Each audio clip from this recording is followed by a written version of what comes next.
Bienvenido a Chronicon. Hoy exploramos la historia más oscura del primer hombre marcado por la violencia. Seguro te acuerdas de la historia de Caín y Abel, los primeros hijos de Adán y Eva. Caín, el agricultor, y Abel, el pastor. La Biblia nos cuenta que la ofrenda de Abel agradó a Dios, pero la de Caín no. Lleno de celos y furia, Caín llevó a su hermano al campo y lo mató, cometiendo el primer asesinato de la historia. Como castigo, Dios lo condenó a ser un fugitivo y un vagabundo sobre la tierra. Le puso una marca para que nadie que lo encontrara lo matara, y Caín se fue a la tierra de Nod, al este del Edén. Allí construyó una ciudad, tuvo descendencia y su linaje continuó por generaciones. Pero, ¿qué pasó después con él?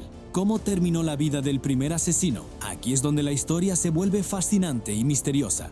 La Biblia, específicamente en el libro del Génesis, narra su crimen, su castigo y su descendencia, pero guarda un silencio absoluto sobre su muerte. No hay ni una sola línea que nos diga cómo o cuándo murió Caín. Este vacío ha dado lugar a siglos de especulaciones, teorías y leyendas que intentan resolver el enigma. La pregunta que todos se hacen es, si tenía una marca de protección divina, ¿cómo pudo morir? ¿O acaso su castigo fue vivir para siempre? Vamos a explorar las respuestas que diferentes tradiciones han intentado dar. Una de las versiones más antiguas y dramáticas no proviene de la Biblia, sino de antiguas tradiciones judías, recogidas en textos como el Midrash. Esta historia es realmente perturbadora. Cuenta que Caín llegó a una edad muy avanzada. Con el paso de los siglos, su vista se había debilitado tanto que estaba prácticamente ciego.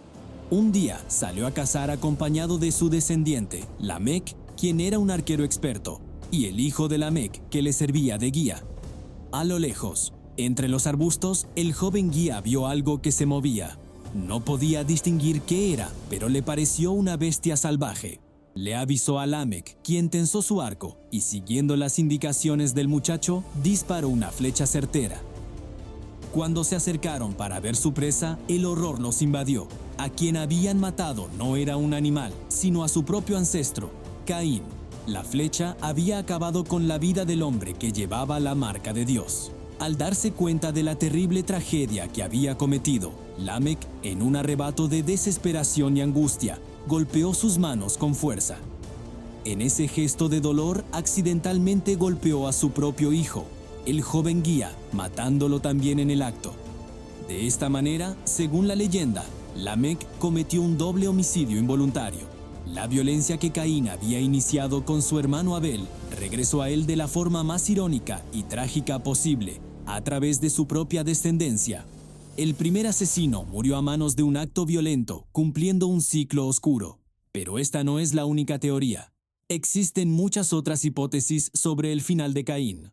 Otra versión, también de origen judío, sugiere que la marca de Caín no era una protección, sino un cuerno que le creció en la frente.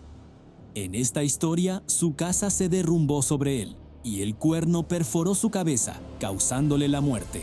Esta idea refuerza el concepto de que su propio hogar, la civilización que él mismo fundó, se convirtió en su tumba, una consecuencia directa de su exilio.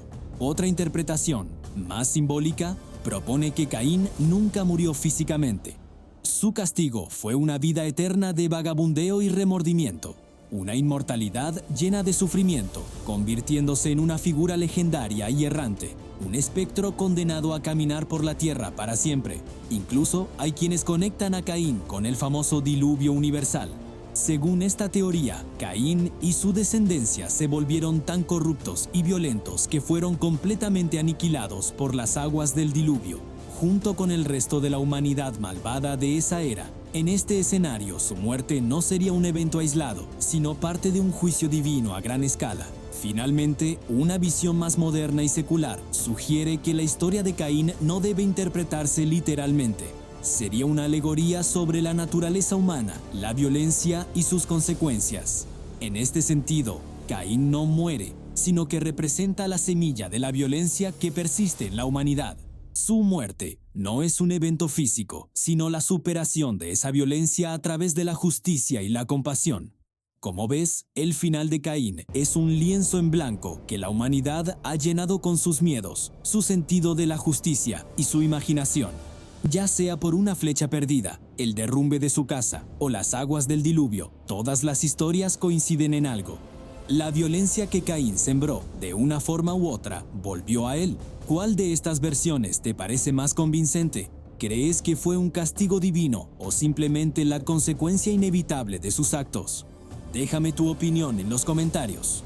Gracias por acompañarme en este viaje a través del misterio. No olvides suscribirte para más historias como esta. Hasta la próxima.